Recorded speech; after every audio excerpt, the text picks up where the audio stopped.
Hello students, welcome to another science online class. This is the continuation of our topic, naming of compounds. This is video number 9. Okay, so this is just as easy to do with polyatomic ions. So we are naming compounds. We are just finished naming compounds now from the formula to the name. Now we will determine the formula using the name of the compound. So we are naming compound with polyatomic ion.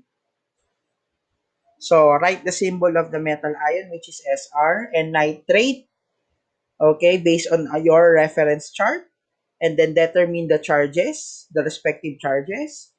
Don't forget to do the crisscross method. So yung 2 will go to NO3 and negative 1 will go to strontium. So since there's a subscript 3 on oxygen, okay, we will draw an open and close parentheses for us to include number 2 from strontium. So don't forget to do the crisscross method. Now, be careful that you don't not mix the names of ions. So this is very common for beginners to naming. So decide which name goes with each ion.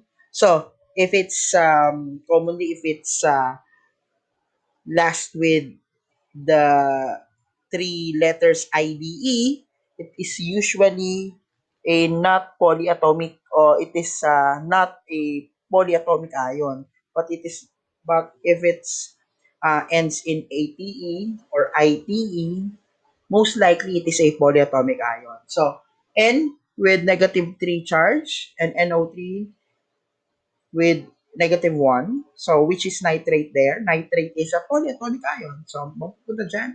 Nitride there.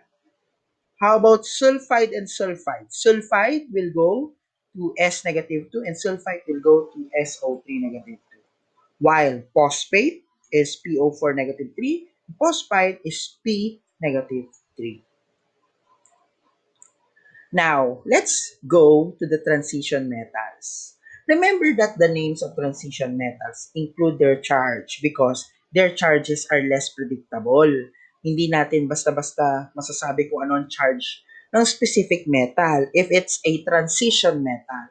So what are the charges for the transition metals? Below. So if we see Roman numerals, it indicates the charge of a specific transition metal. So iron 2 has positive 2.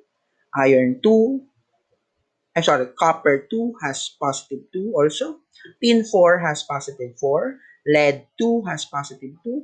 Iron 3 has positive 3. Copper 1 has positive 1. Tin 2 has positive 2. And lead 4 has positive 4. So we know they are positive because obviously metals are always positive. Now, the charges of the transition metals are important when you are determining the formula of an ionic compound. So, in naming compounds with transition metals, we usually see a Roman numeral in between. So, let's determine the formula of iron 3 oxide. So, write the symbol of the cation, Fe, and the anion, which is O. Now, determine the charge. So, since there's Roman numeral 3 there, the iron has positive 3, while oxygen has negative 2. Do the crisscross method. So, Fe2O3. Nagkapalit. Helpful hint, if the ion ends in IDE, it is probably from the periodic table. If the ion ends in ATE or IPE, it is a polyatomic ion. Example, sulfate, sulfide, and sulfide. SO4 negative 2 is sulfate, sulfide is S negative 2, and sulfide is SO3 negative 2.